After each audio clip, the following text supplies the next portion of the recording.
This is Kanzenshuu, the podcast, episode 502 for the week of June 11th, 2023.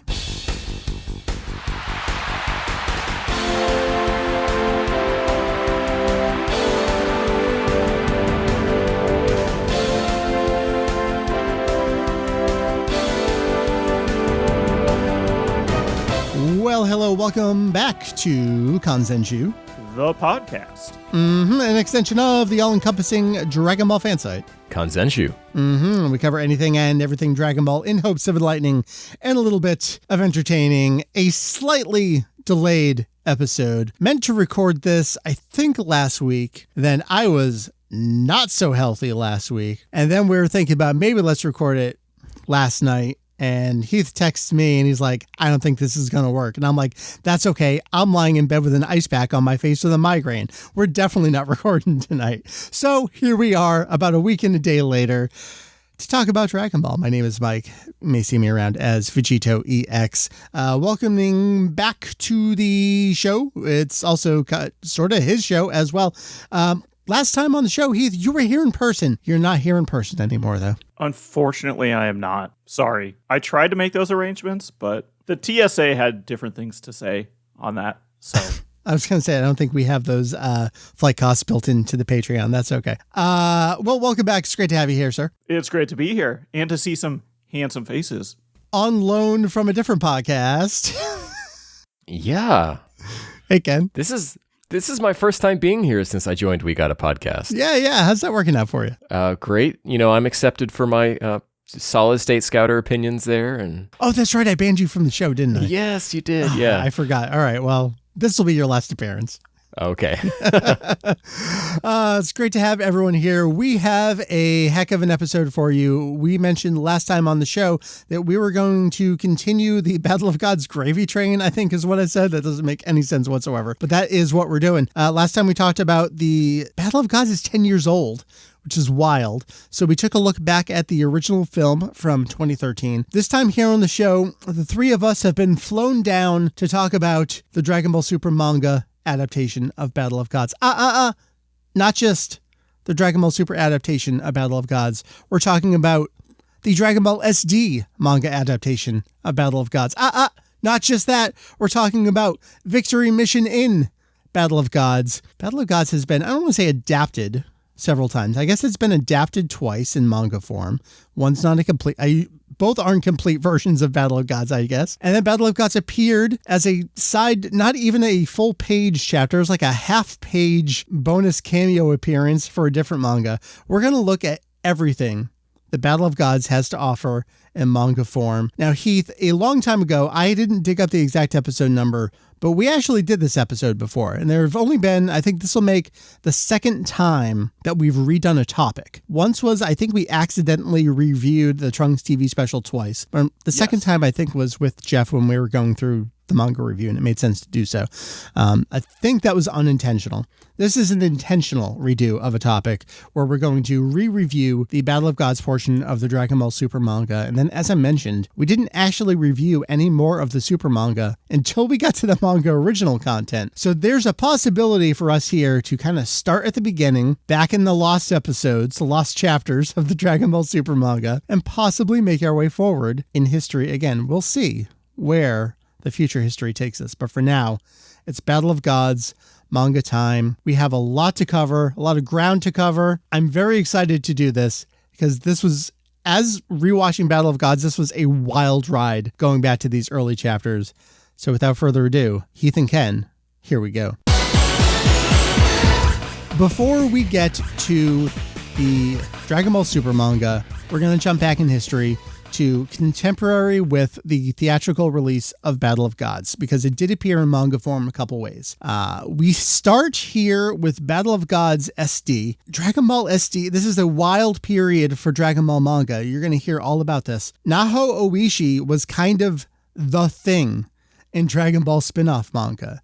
Sure, Toyotaro's 2 years away from doing Dragon Ball Super, but here in 2013, Naho Ooishi has done the 2-chapter adaptation of the Jump Super Anime Tour special. She's done the 3-chapter episode of Bardock manga version, which then got an animated adaptation. Here in 2013, we're into the second year of Dragon Ball SD in a monthly reboot in Saikyo Jump, at this point a fairly new magazine, only going into its third calendar. 2011 was quarterly, 2012 started monthly, 2013 continues monthly, so it's still fairly new. Ooishi is kind of like top of her game here. She's getting all the big stuff. So when it comes to, all right, we have a new film coming out, we're going to do a cool manga adaptation teaser thing of it, it doesn't go to Toyotaro. It goes to Naho Ooishi. And that's what happens in the April 2013 issue of Saikyo Jump, which came out March 4th, which is less than a month ahead of the film's release at 30th. We get Battle of Gods, an SD adaptation. It hits in its serialization between chapters 15 and 16, which is like the Muscle Tower stuff of Red Ribbon. So it actually like breaks and then does this, and then she goes back to what she was doing. It later gets collected in the second volume of Dragon Ball SD. It's just a few pages. It's a regular Dragon Ball SD style chapter. We talked about it when it first came out. I thought it was important to go back to it here and see what it was and how it felt.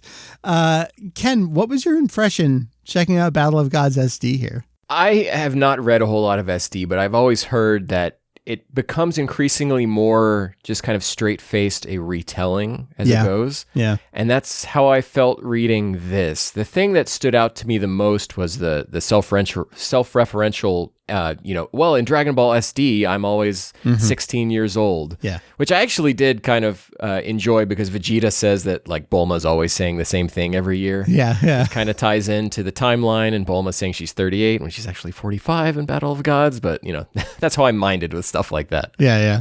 And that's funny because we often joke about there's usually only one joke per Dragon Ball SD chapter, and that's kind of it. Like, I think Kudiden says a little something after that. For the most part, like it just plays out the early part of Battle of Gods. Like, is what we saw very often in the early promotion of Goku meeting Beerus, the fight, Super Saiyan 3. We saw a lot of that stuff early on in promotional trailers, and we kind of just get it straight here in SD. And this kind of feels par for the course where we're gonna hit movie adaptations where we get like the early part, we get a teaser of it. We'll talk about Toyotaro in a little bit with his Resurrection F manga, which was an early introduction to the film, incomplete, just the early stuff.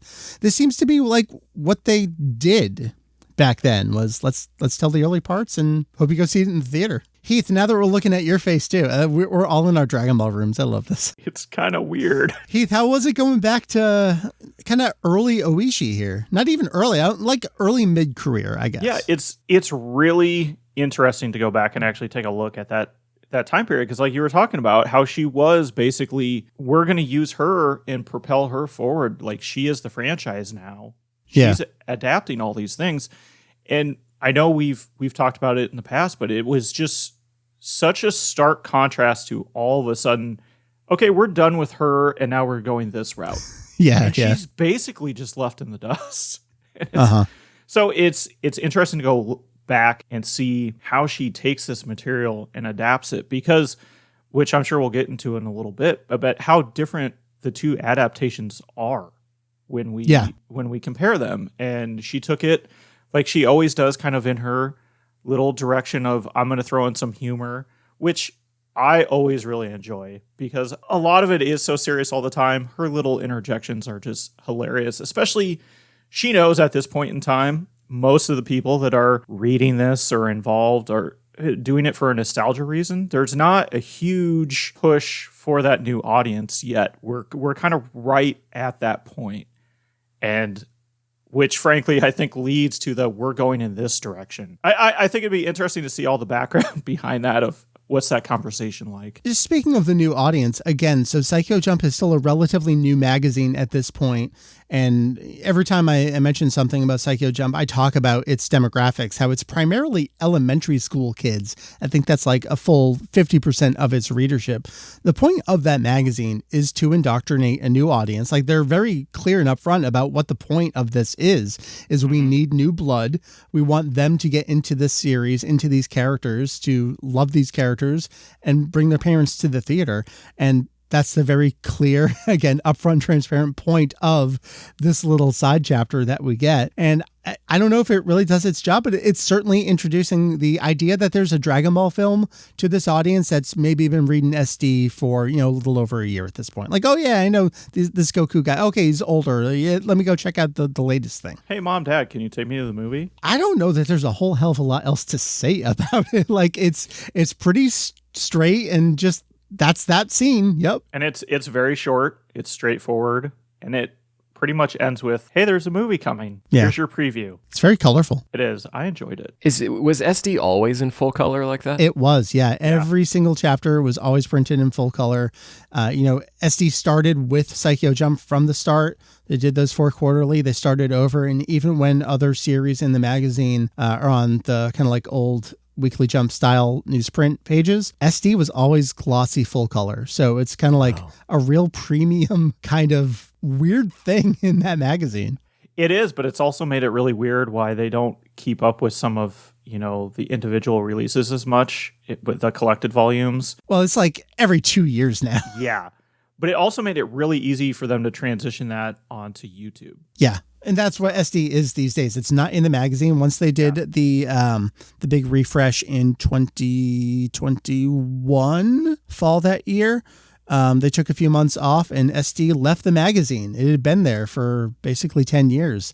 And now it's still frames on YouTube instead. So, as we talk about, Ooishi was the new authorial face of Dragon Ball. What's changed 10 years later? Well, she's not even in the magazines anymore. She's on YouTube. Toyotaro was doing the spin-off in the other magazine, and he gets handed the big series. So let's talk about Toyotaro for a moment, because we're done with Battle of Gods SD here, right? Like, there's nothing else to say about it. I think that's pretty quick. Yeah, okay. Yeah. So before we get to Dragon Ball Super, we have to talk about Victory Mission. This is where Toyotaro was. So starting in 2012, this guy out of nowhere, who we're all pretty sure is Toyble, starts writing is also in heavy quotes here, this series over in V-Jump called Dragon Ball Heroes Victory Mission, the first chapter of which is 2 pages and then is maybe 4 pages. And it's a very clear commercial for Dragon Ball Heroes, which is, I believe, in its Evil Dragons arc at this point, or is going to be hitting that soon. That's the era of not the very beginning of Heroes, but a little ways into it. And it's very, again, clearly, transparently upfront promoting what the cards are. That first chapter, 2 pages are here's Janemba, baby. Here's the giant card and what the moves are and everything. And this is what this guy is doing. I think that's a bit reductive. Yeah, is it? I've been going through Victory Mission for the first time recently. Ken, compare chapter 1 to even just chapter 10, though. Yes, yeah, but the growth of it, he gets into the characters, there's emotions, he sure does. Fro's getting beat up, and yeah, it's great, yeah. Victory Mission is, again, wild in a bubble, because you go back and look at it, you can absolutely see AF and you can absolutely see Super in it at the same time. We did a wonderful episode about Victory Mission with Ian in the late mid 400s, so check that out. But we're not going to talk about specifically Victory Mission as a whole. In the next month's issue of V-Jump, we get this. It's not a comic. It's not a chapter. It's half a page. Toyotaro does a side mission thing from Victory Mission. So the characters Beat and Note from Victory Mission are suddenly whisked away to actually being in the film Battle of Gods. And what I love about this little, not even chapter, is it's kind of canonical to the film, because it explains Goku being off to the side watching the events of Vegeta's My Bulma scene, which we as an audience don't learn until the end of the film that Goku was actually there that whole time watching that, and he knew about it. And then everyone's like, well, why didn't you, jump in and help us and everything? And so we see Toyotaro doing what Toyotaro does best, which is, I know everything that's going on. I'm going to tie all these things together and tell you what this person was doing at this point in time with these other characters. And it's kind of that early insight into what he'll do with his bonus chapters of Super later. And then I'm going to tie all these plot points and lore things together that I know and I'm going to do. Again, it's real short. It's half a page. Is there much else to say about it? I think you took the words right out of my mouth, that he's telegraphing what he's going to do later. Yeah. But it's nice too because you know that he is a fan. And that is the perspective that he's coming from when he's doing a lot of these things. And frankly, if I were him, I would do that too. Yeah. Hey, I know this stuff. Guess what's going to happen? Mm-hmm, mm-hmm. I know that you know that I know. And I'm going to hint at it, and then I'm going to make you guess for however many chapters, and then you're going to find out. Yeah. It's the same way that Fenyo does his fan art, is that he tries to show you behind the scenes what happened off panel. Yeah. And it's a kind of a philosophy I take when I'm drawing stuff as well. It's fun to explore possible canon. I think it's a really neat perspective of what, we see all these panels and we've, for decades, it's the same thing over and over if you go back and just reread it. Mm-hmm. But to actually get a fresh perspective of what was this character's point of view while this event was happening. It's really neat to think about, and how many times you have maybe minor characters that are off doing something completely different at the same time, which actually ends up tying into the main event. Like, hey, you remember that character that Zarbon kicked and killed into the water? Hey, guess who's back? This is that Toyotaro that we're going to see later on. So around this time in V-Jump, we're getting interviews with Toyotaro, with Ooishi. They're talking about how much they love the film. They saw the film. It's amazing. They want you to check it out. Again, let's pause here in 2013. I say we kind of have Toyotaro and Ooishi on equal footing, but Oishi's actually a little higher at this point when you really compare what's going on. Victory Mission is still so new at this point that Ooishi is kind of like she's got seniority here compared to what Toyotaro does. Yes, Ooishi is the senpai. And how quickly things change. I want to talk about V-Jump. And the reason why I want to pause and talk about V-Jump as a magazine, even though I do this all the time, is I know how different it is for fans who read Dragon Ball Super on Viz's website or on Manga Plus, where it's, I'm reading Dragon Ball, I'm reading the Dragon Ball series, the real Dragon Ball series. I'm just reading it. And that's not what V-Jump was at the time. So I went back to the old issues and I want to tell you what was running in V-Jump as Dragon Ball Super was beginning. And this can kind of paint a picture for what kind of magazine V-Jump was there in 2015, really from 2012 when Toyotaro started to 2015. So we have just a few manga series, and I hesitate to even call some of these series. We have Yu-Gi-Oh! Zeal, I believe is how it's pronounced. There's an X in there, but I don't think you pronounce it. And it's the final chapter of that series. Yu-Gi-Oh! Arc V started 2 months later. I think this Zeal is the third spin-off of Yu-Gi-Oh! Manga following GX and 5Ds. And I don't know why 5Ds is possessive, but there's an apostrophe in there. Ian's really big into these series, and I know he likes them, and I'm sure he could probably provide a little insight into them.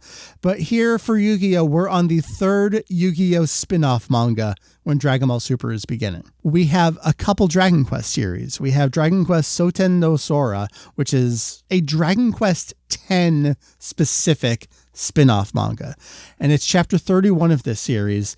And I did a quick check, and I think it ran all the way through just to August 2022 last year with about 113 chapters. That's wild that thing ran for so long. But Dragon Quest X, again, like Final Fantasy XIV at the same time. And, that thing's been running for like a decade now. And again, this is the magazine that's doing the sequel spin-off promotional manga. Another manga running, Dragon Quest Slime Mori Mori. This is another Dragon Quest spin-off.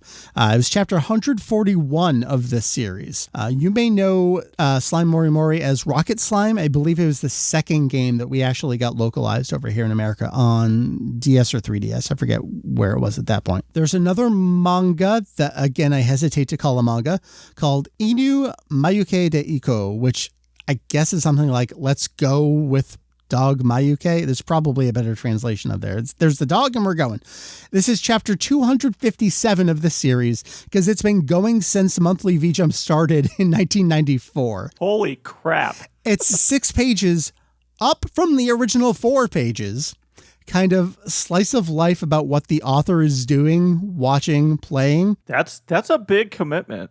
Yes, I know. There's a lot of work to do.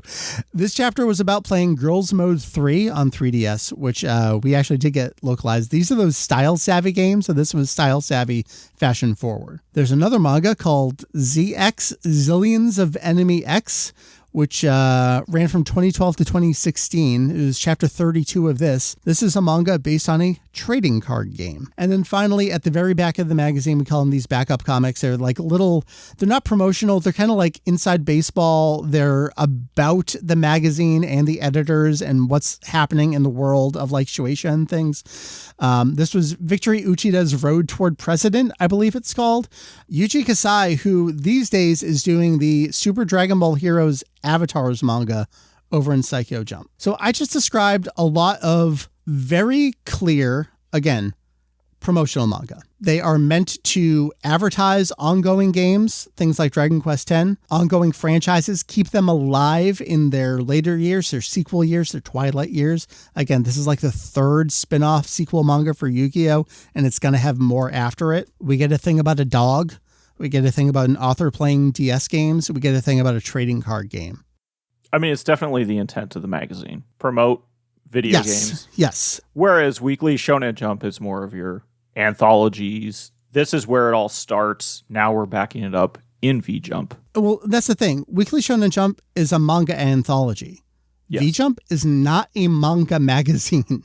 V-Jump is... Here, I got the latest issue in front of me. And it never had been. It is 400 pages. And we're talking about some of these comics. These manga are 6 pages, 15 pages. And there's maybe 4, 5, 6 of those total in the magazine. V-Jump is meant to advertise video games and other Shueisha content to you and their partners. And didn't they do maybe more so at the beginning? Like they did walkthroughs and like hints and things like that. It was real big on that kind of stuff early on because obviously they had their partners at Bandai. And when V-Jump launched, yes, it had Toriyama original series. We had Dub and Peter. We had Cashman.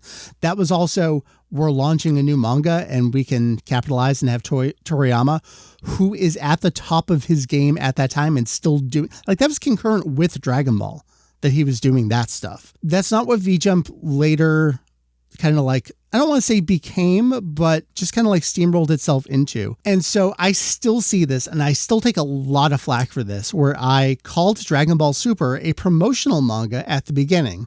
And people are like, it was literally never called a promotional manga. You're wrong on that. Like, okay, as someone who has V-Jump from 1994 to the present day, guess what?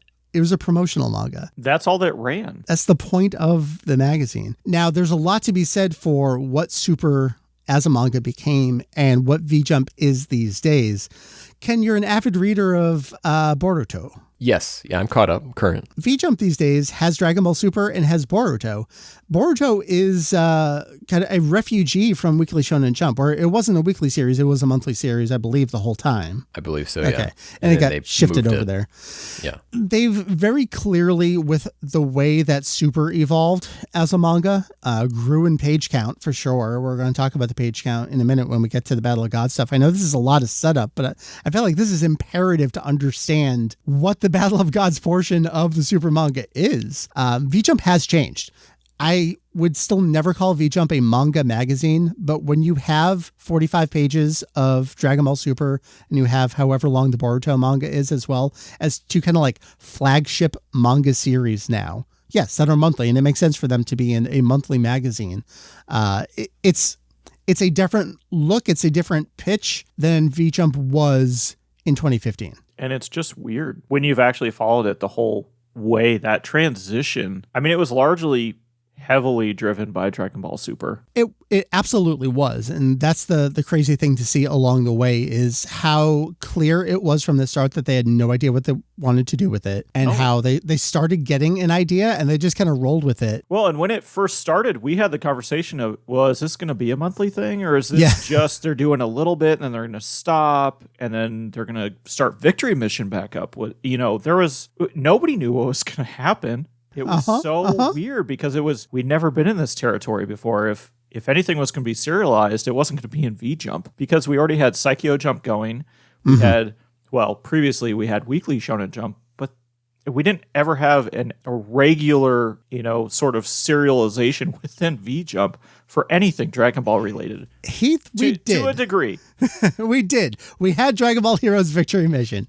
And so, Ken, you and I both independently love doing this. We broke down the timeline of how it all started. So Victory Mission started in September 2012. Again, V-Jump is weird. It's forward dated 2 months from the time it comes out. It generally comes out on the 21st of a month, and barring a Sunday or a holiday, in which case it gets moved up. So like the November 2012 issue of V-Jump came out on September 21st in 2012. And that was the first chapter of Victory Mission. Again, 2 pages.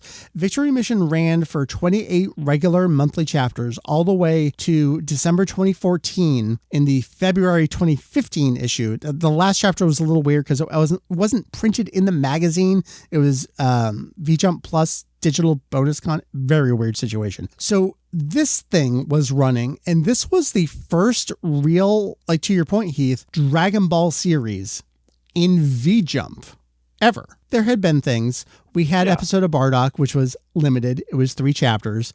We started V-Jump with Hobby Warrior Burnham Bui. I'm not getting the order of the words there right, but it was a card game manga before Victory Mission ever was. So we've had these things here and there, but they were all short, limited, introductory kind of things. Victory Mission starts, and we start this new era of Dragon Ball serialization in the magazine.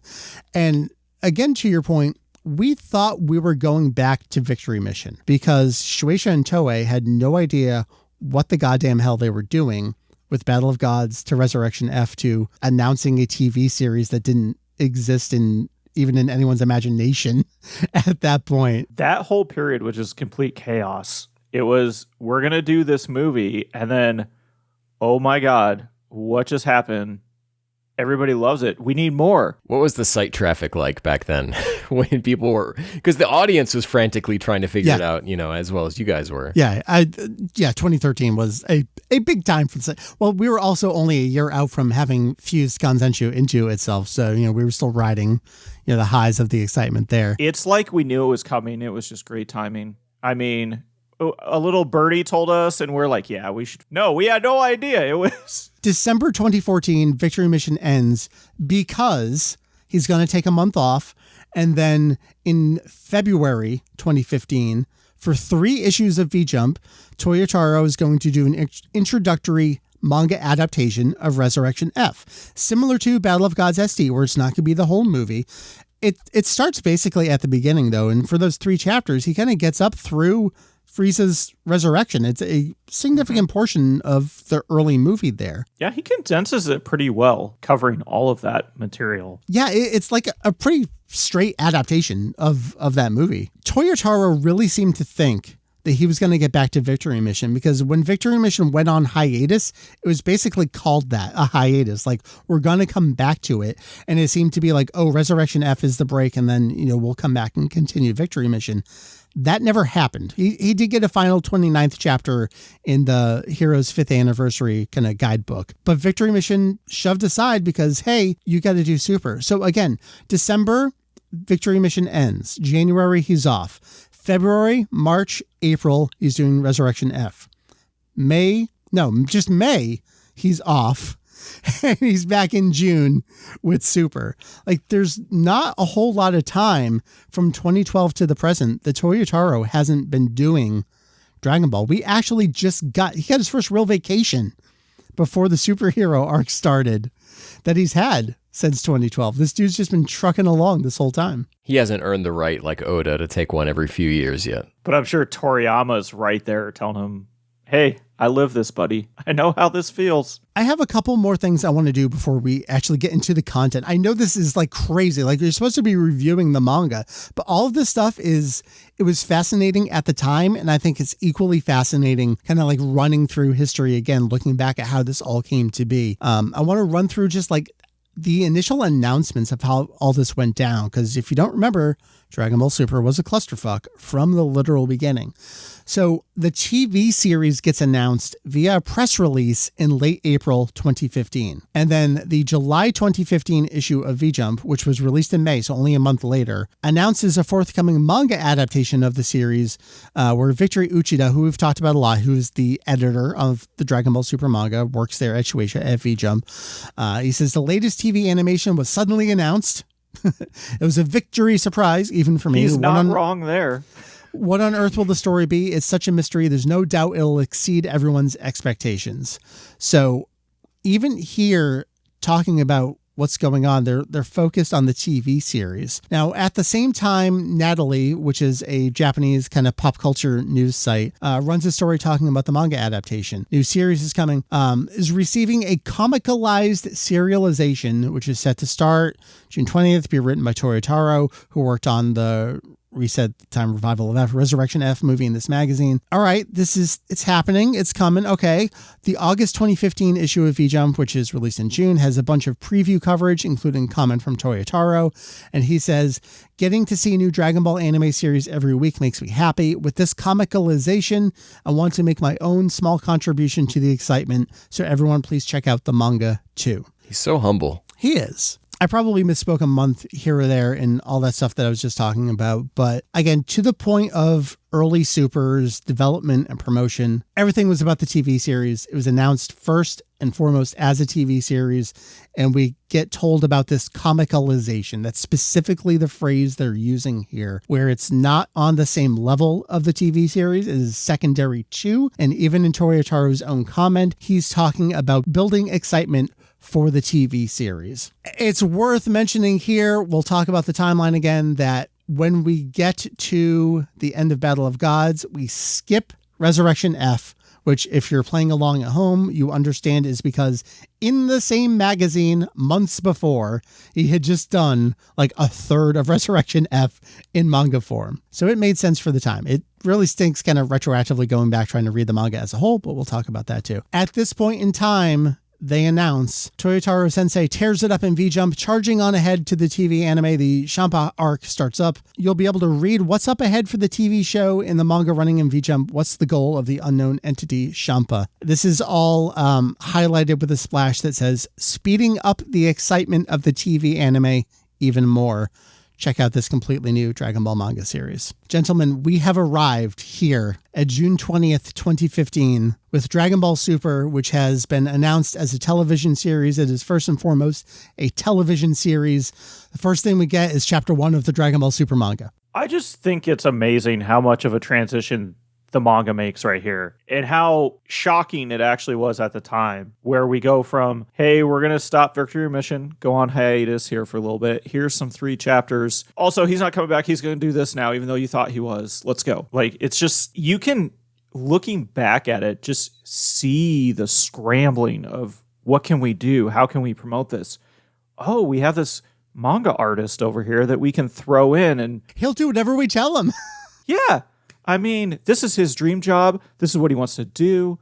It's basically a great promo, and it'll help out V-Jump. And when you look wins back all at around. how much it actually shaped V-Jump into what it is today, promoted the TV series, and then just everything to where we are now in 2023. And it was our first taste of this new era. For Dragon Ball. It's a very weird era. Still is, I think. I'm not going to read all the dates here, but let me just hit you with like how this unfolded over the next couple of weeks and months. We get chapter 1 of the manga very late in June there. And then the first 2 episodes of Dragon Ball Super air on TV. By that point, because it had aired when it aired, we get the next issue of V-Jump, so we get chapter 2, and this is how it falls. We got a chapter and then 4 episodes of the TV series. We got a chapter, 4 episodes of the TV series. We get chapter 4 episodes of the TV series, and that basically perfectly lines up with, well, the 4 chapters of the manga that have been released in these 14 episodes of the TV series basically cover the Battle of Gods arc. Their new readaptations. We get a break right there where right about the same time, episode 15, which is basically the start of the Resurrection F arc in the TV series. And we get chapter 5 days later in the manga, which skips Resurrection F entirely and jumps ahead to the Universe 6 versus 7 arc.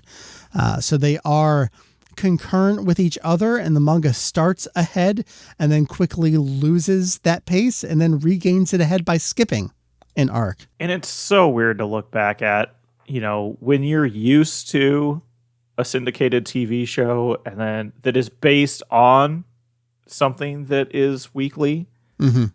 It's so weird to look back at that and be like, wait, because there was such confusion of, well, is it based on the manga, like the general discussion within the community? We didn't know about the paper napkin notes at this point and everything. So until a lot of that came out at the time, you're like, well, this is a weird change, and is this filler? Like, what is this? This is weird. What is filler with regard to Super? It's not just was it different from the movie, but how are these two things different from each other? Yes. What's the canon? We have arrived at the story. We're here to review the story of the Battle of Gods portion of Dragon Ball Super. We did this last time on a manga review. I loved it so much. I have blatantly stolen this from one of my favorite other podcasts, Just King Things, where at the beginning of a review, one of the hosts is tasked with summarizing the entire thing off the cuff in 5 sentences, exactly 5 sentences. You are encouraged to use parentheses, semicolons, and express those as you come up with this on the fly. And Ken, I'm giving it to you again.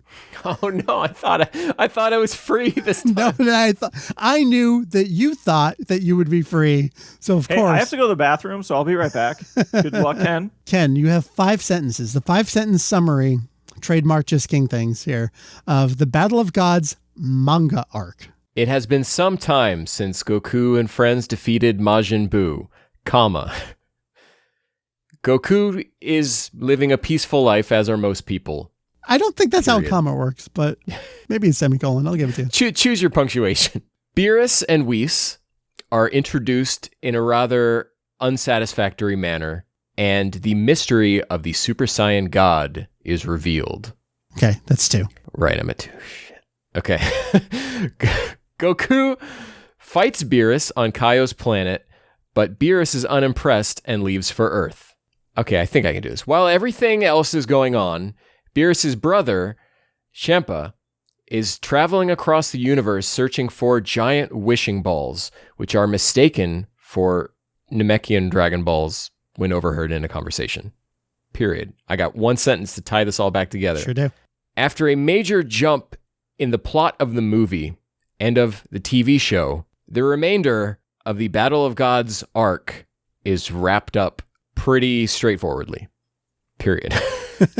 Love it. I cheated a little bit on that last one. You're great. I love it. So we have 4 chapters here, as we mentioned, over the span of 4 issues of V-Jump. They are 15 pages, 15 pages, 15 pages, and 19 pages. I think it's important to note that Victory Mission, we talked about it, how it started as 2 pages. Victory Mission ended up as 15 pages by the end of its run, of its 28 chapters. So Dragon Ball Super here starts basically where Victory Mission left off in terms of what Toyotaro's monthly workflow and page count is. This is going to grow somewhat exponentially over time. Current Dragon Ball Super chapters, I was actually going to say are 45, but no longer are 45. They're like 49, 53, something crazy like that. They were 45 chapters. For a very long time. They were, yeah. For years, I think. We get up to like 31, then we got to the 45, and now, the superhero ones are 50 plus. So this is what Toyotaro is working with. So these are shorter chapters than we're used to reading today. But as I was reading them, I really didn't feel like that affected it until chapter 4, which got 4 extra pages, but still was like, oh, Vidal's pregnant. Here we go. In my notes here, I have the 4th chapter covers Shenlong finding out Vidal's pregnant, the ritual, and the transformation all in 1 page. With almost no dialogue. I mean, I guess there's a little bit of dialogue, but I feel like I remember at the time saying like, oh, they just did all this stuff. There's not even dialogue. It's just like, blah, blah, blah, blah, and it just happens. But I guess there's some dialogue. Yeah. And I was just thinking, if you compare it back to the original Dragon Ball serialization, yeah, we're talking that's in line with that. 12 to 14 pages. So by the time you get to 45, it's like, So when you are doing something monthly that's only like 15 pages, I mean, you are cramming it in there, especially if you're trying to keep up with the content of multiple episodes that are right. Which who knows if they were intending to do that. I didn't feel like it was a problem with those first 3 chapters, though. And it really seemed to be, in retrospect, looking back at it and seeing what that timing was, where they basically timed exactly the manga split with the TV series split of where those arc changes happened. It really seemed to be like, dude, just finish it this month and we're going to move on. This is all you get. All right, we'll give you 4 extra pages. But it's very clear what happened there now, looking back in retrospect. From what I recall, even at the time, there was quite a bit of discussion about the pacing. Yeah. And that also came up with a, anime series as well. But I think in the manga, it's much more pronounced that it's very fast-paced and you're cramming a lot in. So there is definitely a lot coming at you very quickly, and you're kind of jumping around, and it gets a little abrupt and abrasive a bit, but you're following the story. And at the time, you're just like, I don't really care. It's new content, and I want to read it. I read these chapters, I guess, a week and a half ago, and then I kind of skimmed through them again today, and I was surprised at looking back at them. That first chapter, even though I'm not crazy about how Beerus and Whis just suddenly appear, I think that first chapter is pretty solid and doesn't feel like rushed or anything. We get to spend time with Goku doing image training and spending time with Goten. Mr. Satan shows up. It doesn't feel rushed until the second chapter, in which Goku's with Kaio, and then suddenly Beerus is here, and then suddenly they fight, and then just like that, we're introducing Beerus's brother, and then Beerus is gone. Yeah. My only theory there, because I thought the same thing, was this a little more planned out at the beginning, where it was like, okay, we're going to have you do this, and Toyotaro was like, okay, well, here's the pace I'm going at. This is the content I want to cover. And then after that, like, well, no, you got to get through the whole thing, and you have this many chapters. And he's like, oh, shit. Okay. Yeah. Because to your point, Ken, the pacing totally changes, I feel like, after the first chapter. Yeah, it's on a dime. It's really crammed together, page at a time, almost. So I just wonder if that's kind of how it started, where he's like, okay, I'm just going to kind of start doing these chapters. And they're like, no, I don't think so. Yeah, about that. When I was going through my notes here, and then as going back through the chapters, I got to that part towards the end, and I guess I'm going to be jumping all around. We'll jump all this over. arc. Hopefully you know what Battle of Gods is by this point. Yeah. When Champa kills Garana's squad, that's the bit of motivation that makes Sorbet go, okay, that's it. We've got to go resurrect Frieza. Mm-hmm. And it made it feel like chapters 2, 3, and 4 are less about, it's like we're retelling Battle of Gods because we have to, but the crux of the story is what Champa's up to. Yes. To lead into the Universe 6 story. But we can't just tell that on its own. Mm-hmm. And so maybe that's the conversation that happened with chapter 2 is like, hey, let's start setting up for what's going to come up after Resurrection F. Let's talk about all that new material, because that is the thing that sets the manga apart from both the theatrical film and even the TV version adaptation, where we have Champa and Vados like from the start. We were having Champa promoted at us through things like the Super Start Guide, but we didn't see him in the TV series where we thought we were going to see him.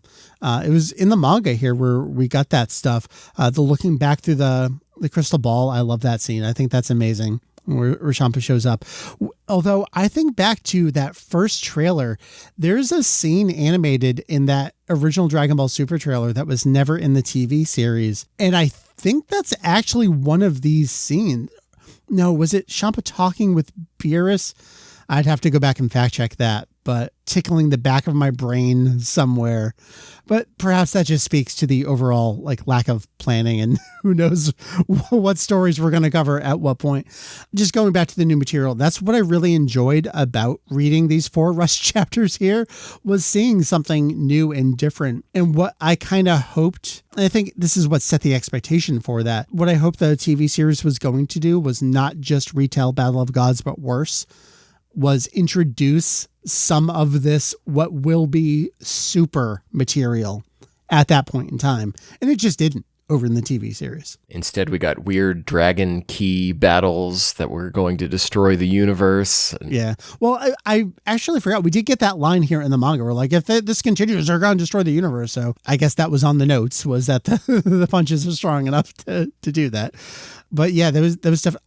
I can't imagine myself ever rewatching like Super as a whole, but especially the Battle of Gods arc. There's no way. With the stuff that the anime never covered, I found most egregious was Kibito Kai splitting back up. Right, yeah. Which I thought was great because up until this point in Dragon Ball, it's like Battle of Gods could have fit in and GT still happened. I think you mentioned that last time. Yeah. And this was like the damning thing that had to be done. And Toyotaro, like number one GT fan himself, had to do it. Of splitting these two up so that GT couldn't happen. Must have killed him to write that.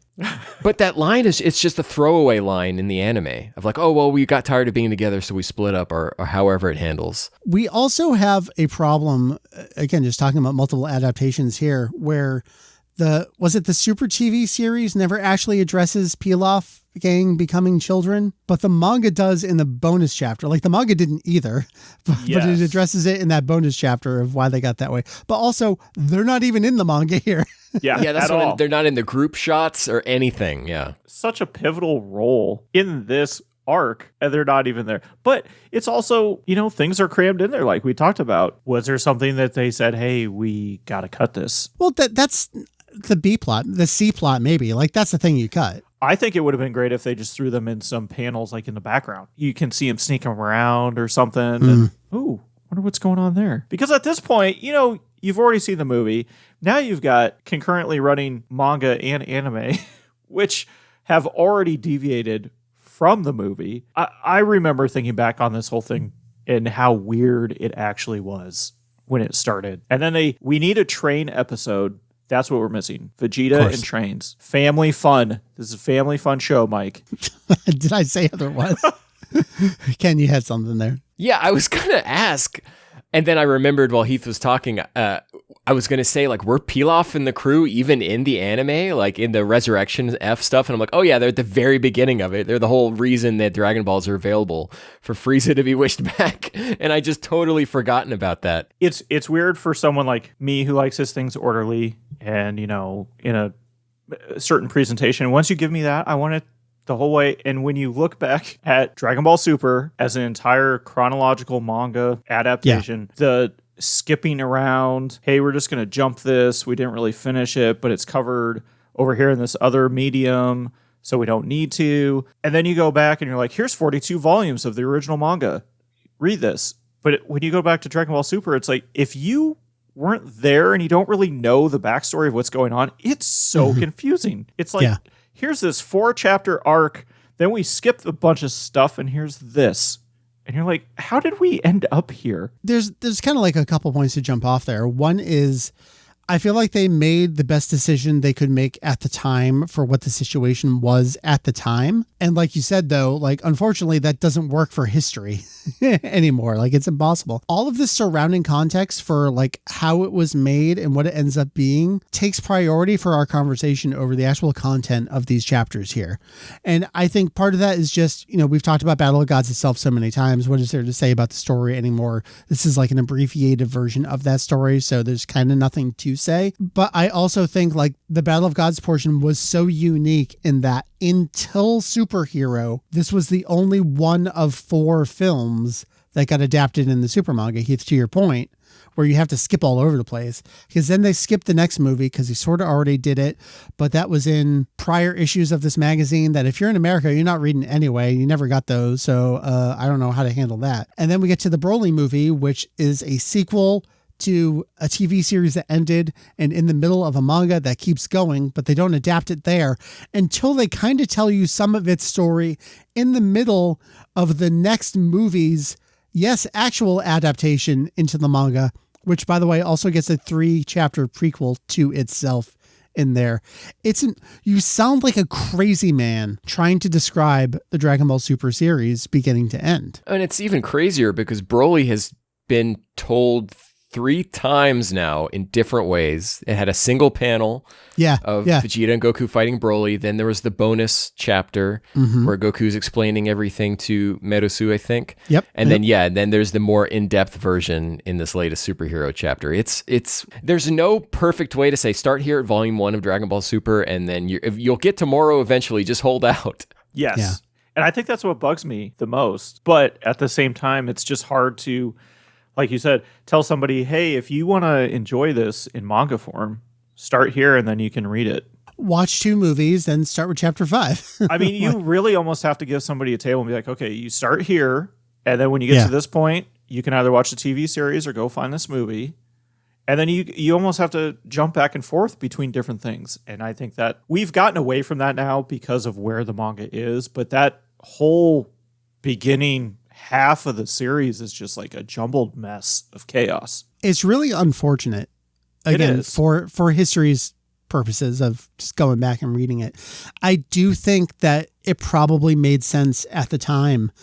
And at the time, they didn't think the super manga was going to become what it ultimately became, which was its own kind of like living and breathing product that had its own original content. It would kind of like be the version of the series other than theatrical films. I kind of feel bad for all parties involved. Yeah, I understand why they did it. I'm not saying that. It's just from a historical standpoint of, or even just a fandom standpoint of somebody's getting into it and you are trying to tell them where to go, give them some guidance. It's very difficult. I see these questions quite frequently on the subreddits where people are like, I hear the super manga's got new stuff, so I'm going to go back and read it all as I heard some stuff is different.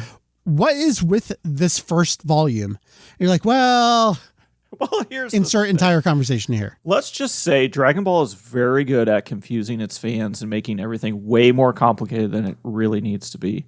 But it's all driven from a business standpoint. And if you remember that, it actually makes a lot of sense. Is there anything else to say? We keep, I don't want to say get distracted from, because, the point of the conversation is to talk about whatever elements we want, but is there anything else to say about the content of these 4 chapters? Again, I like the original stuff. I like the Guarana stuff at the end. I think that's neat and interesting. We get Frieza planets. We get this tie-in to Resurrection F. Yeah. I love the early Champa stuff. I do like, in chapter 3, I believe it was, with the Bulma slaps Beerus. I think all those panels are actually very well done following that with Vegeta, and it actually takes up a few pages. It's not just, she slapped him, he gets mad, and then it's done in one page. I mean, he gave that a little bit of love. It just kind of takes away from the rest of the chapter that they could have padded with other things. So it's kind of one of those, catch-22 situations.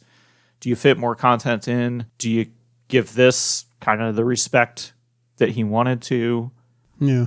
Not from a storytelling standpoint, but we haven't really touched on the artistic development. We haven't talked about Toyotaro's art. Toyotaro.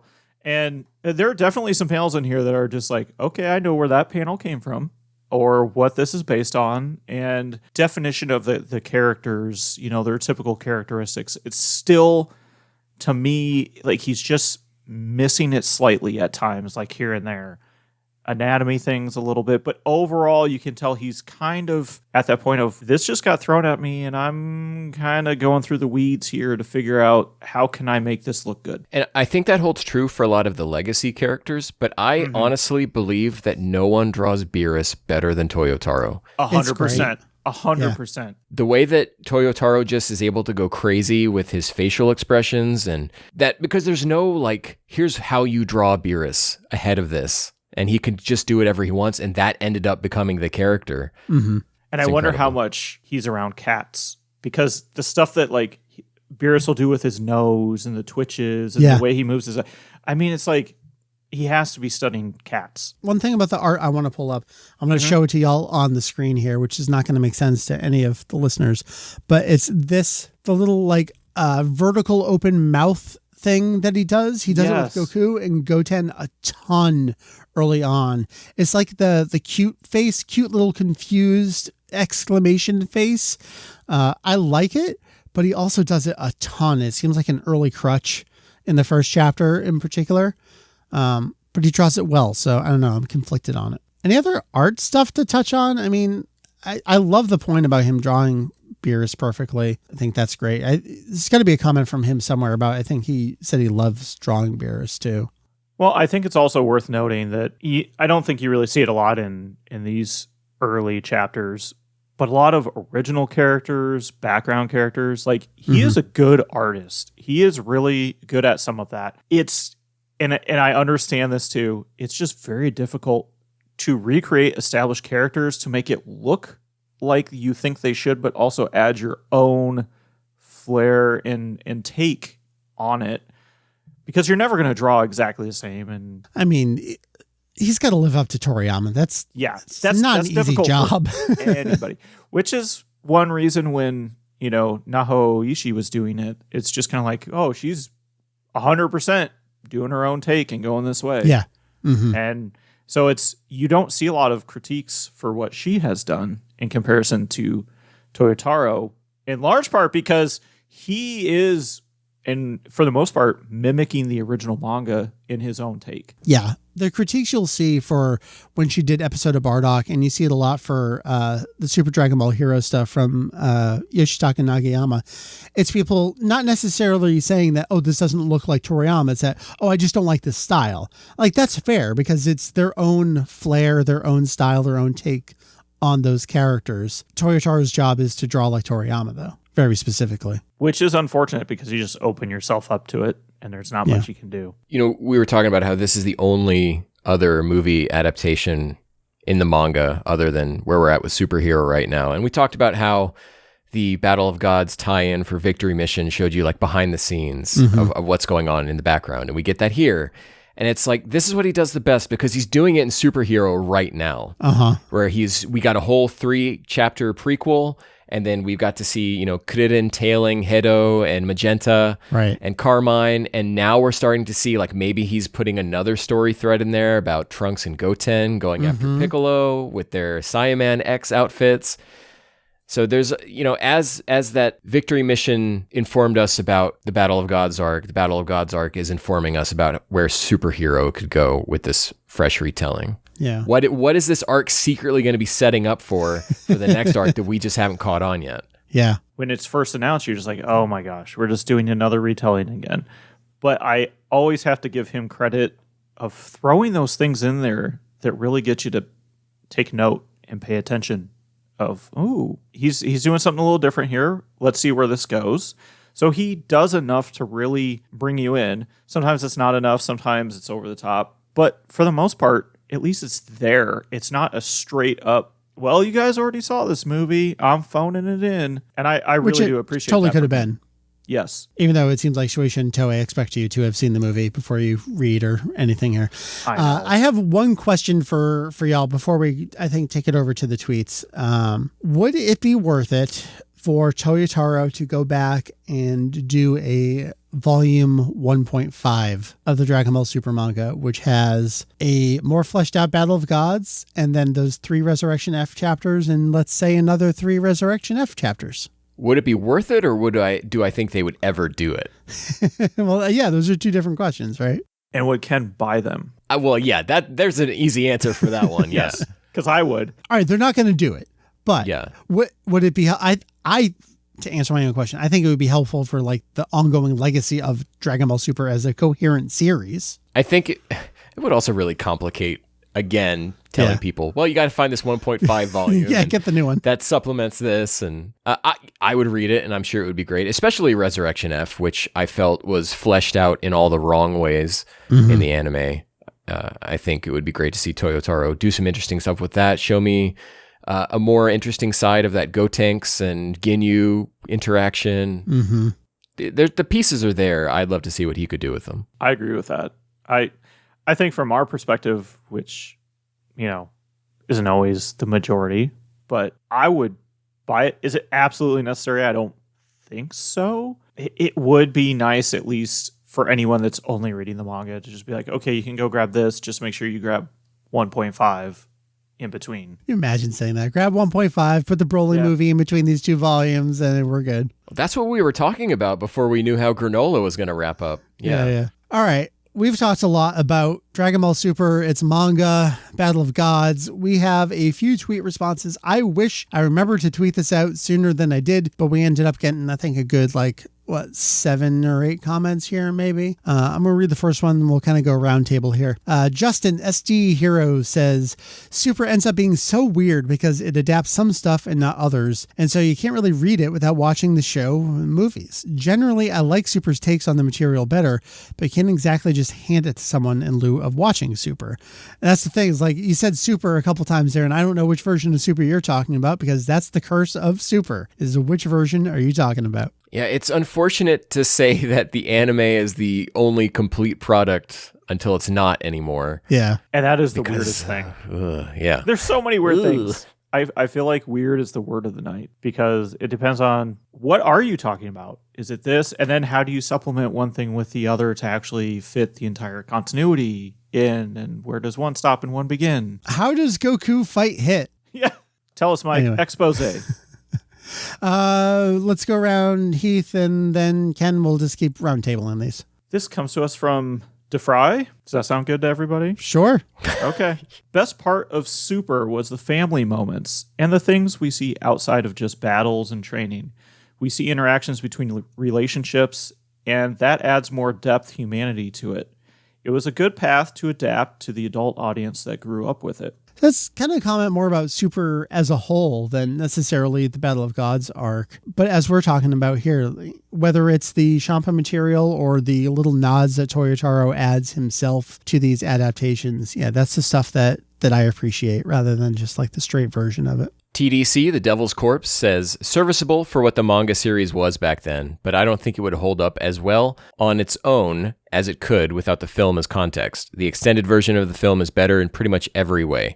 I disagree with that personally, but I think the only exception is the removal of the Super Saiyan God power absorption. The Champa plotline to tease later content is nice too, but even ignoring the logistics of said content not existing back then, it probably would have hindered a film more than a manga or TV series. Yeah, there's stuff that's missing from the TV series, like explaining Pilaf, and there's stuff that's missing from the manga adaptation, like some lines there at the end, the power absorption, which again, to an earlier point, kind of like makes GT work until it doesn't. That stuff is so good there. It's also worth noting that in the Viz version of this volume 1 of the manga, in chapter 3, there's an editor's note saying like, just watch Battle of Gods. Don't you? Gabby Mozilla Vulpix says they're just an ad.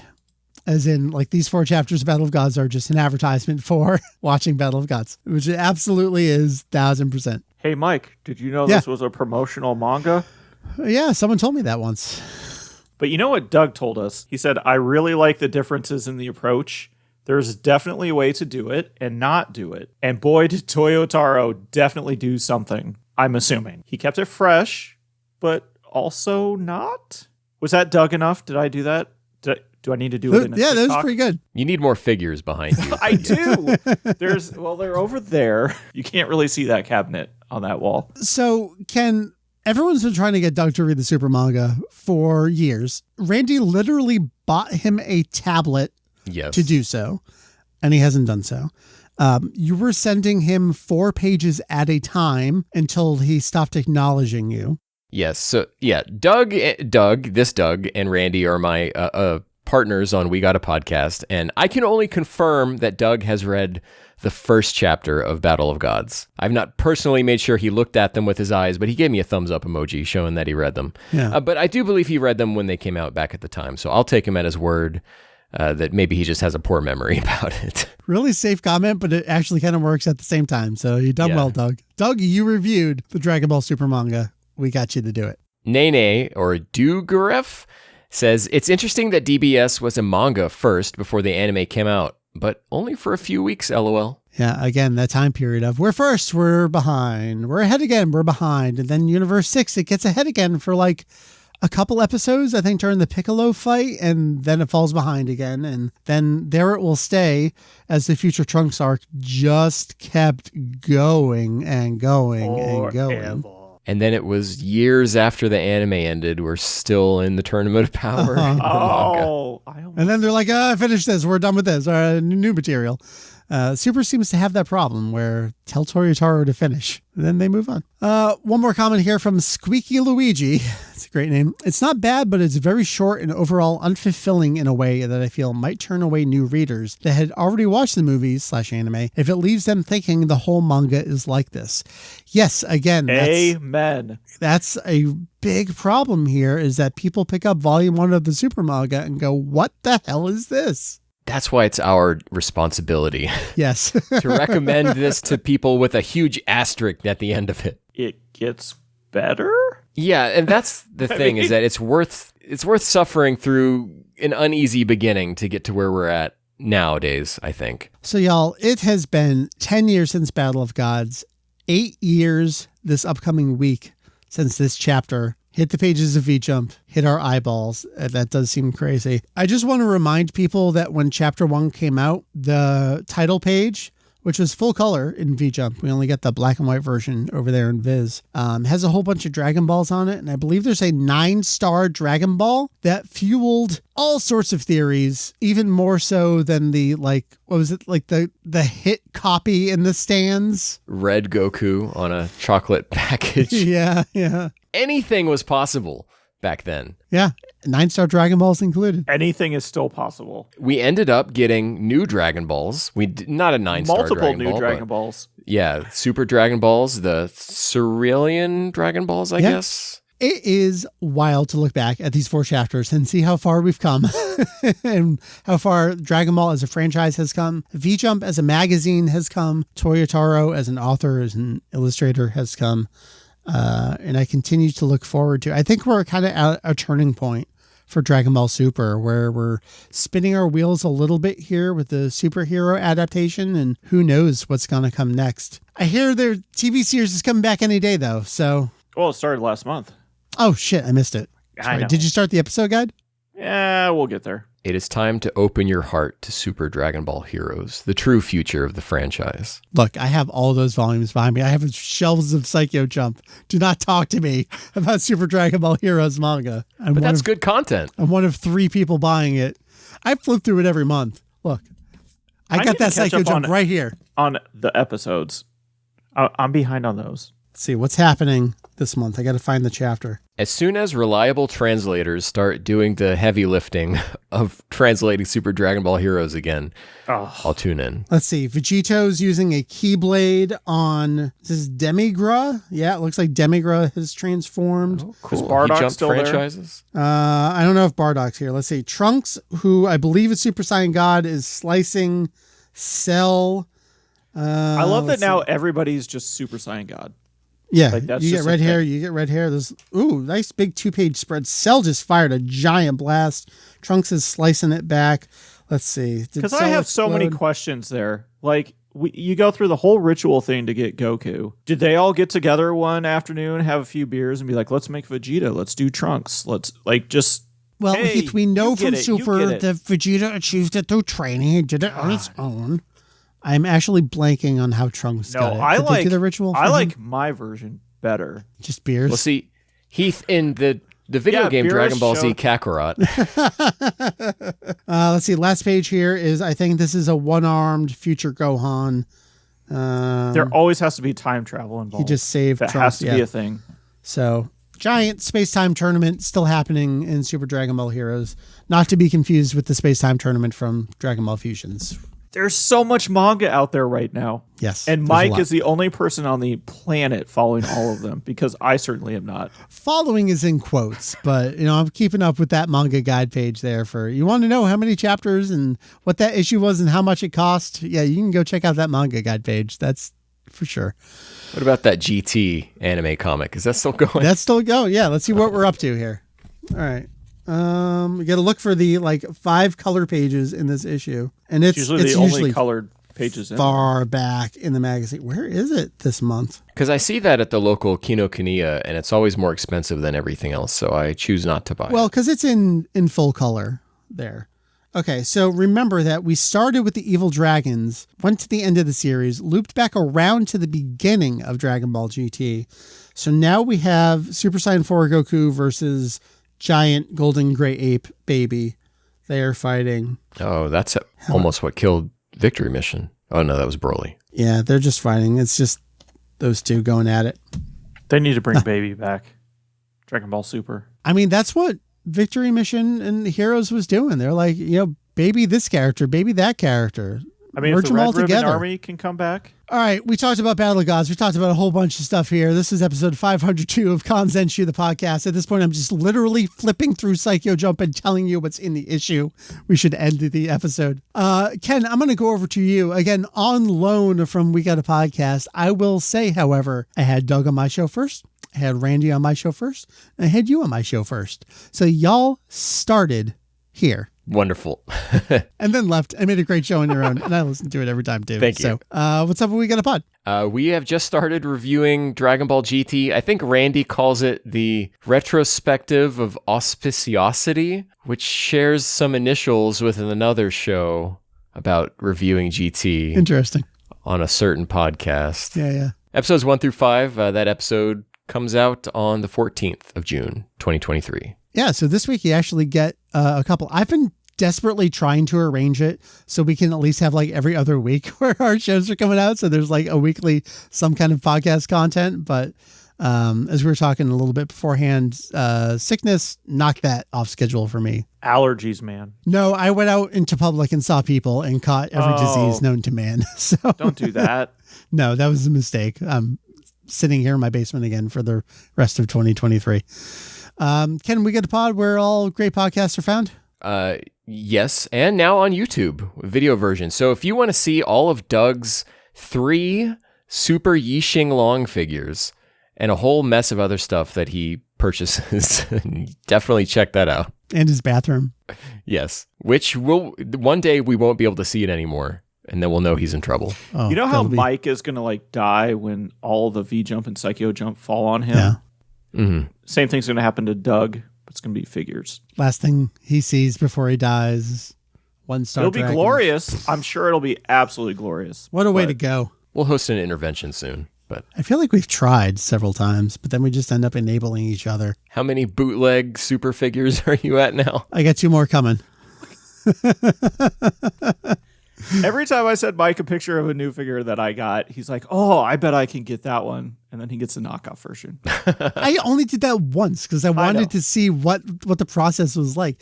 He sent me a photo of the Goku in the Yard Rat outfit holding the finger up, and I'm like, I'm pretty sure I saw a bootleg of that on AliExpress. I want to see if I buy that, if it's like literally just after hours the same mold, or if it's a bad one. Let me tell you, a bad one. That face is not so good on that character. On the flip side, I think Granola looks awesome. Dude, that one, they did a great job on that. So Shueisha needs to step it up. Heath, how about you? What's going on? Just living life. Cool. I got nothing else. Between work, kids, and being at everyone's beckoning demand, here I am. But I would like to be on the podcast more. I bought this boom arm for a reason so that it looks great. You sound great. Everything's great, Heath. There you go. It's just fantastic. I mean, you text me and I'll be like, yes, Mike, I'll step in my office and abandon my family for the night. Let's do it. I know. I feel bad about it, but I'm like, he did this last time. I think it would be worth it. It's okay. When you were here last, we recorded another podcast that I mentioned was going to be a post 500 podcast. So that'll be coming in the future. I think I'm going to do the other one first before yours, because the other one is like 5 years old at this point. So I should probably put that out. So stay tuned. We get some more Heath material coming in your ears, and that's already been recorded. Yes. And Ken, even though you got your own podcast going over there, I'm going to keep dragging you over here because I got more topics that I want to talk about with you. I will come back anytime you need me. That all said, www.kanzenshuu.com. That is the Kanzenshuu. You can find us on the internet at kanzenshuu.net for all your official Daichenshuu statements of feats. Please enjoy. Kanzenshuu, the official guidebook for the entire Dragon Ball franchise. Go buy it now. The fucking Daichenshuu. I log on sometimes and I see that up there and I'm like, oh shit, did I leave? Oh, okay. I'm logged in. That's good. I did show that to Mary. She's like, it's pretty good. It's only YouTube that I will switch that back at some point. No, you got to leave it there forever. And let's not tell people what we're talking about. Amazing. So that's the website. Check it out. We got more podcasts coming your way, assuming that the mucus in my nose continues to leave and not stay up there. I will see you next time. Normally, I would say here, check us out Saturday night for Mario Kart, but I'm actually off this week because I'm going to be at Anime Next here in New Jersey. I totally forgot to mention that. Hopefully this is out in time. Maybe you're going to the convention. I ran the AMV contest there for several years, from 2003 to 2008. And I had pitched a couple of years ago to good friend Peter and Katie, his wife there, who run the AMV department. Longtime AMV buddies, friends. Hey, it would be really cool. Convention's been going for over 20 years now. I went to the first convention. Mary and I won the first AMV contest at Anime Next, and then we took over the AMV contest. It'd be awesome to do a 20-year retrospective of like stories from the early convention years and some of the biggest winners, fan favorites over the years. So that got approved, and then last year they didn't have a convention. So this is the 21-year AMV contest retrospective for Anime Next. That's going to be Saturday night at the hotel in New Brunswick as opposed to the actual convention center location. So if you're going, check it out. I'll see you there. We'll grab a beer afterward. It'll be a good time. You have to be at least as old as the AMV contest. Please. Yeah, that's horrifying. The AMV that we sent to the first contest is older than a lot of the attendees. On that note, good night, everybody.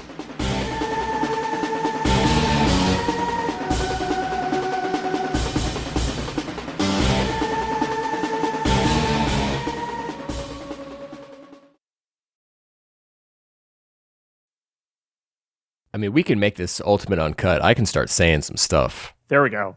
Yabba Dabba, Battle of Gods, Urineko. God, at some point I remembered what all those words were. Why would you do that to yourself? Because he's insane. Because I could say copy and pasting it. I wanted to know it. He's a glutton for punishment.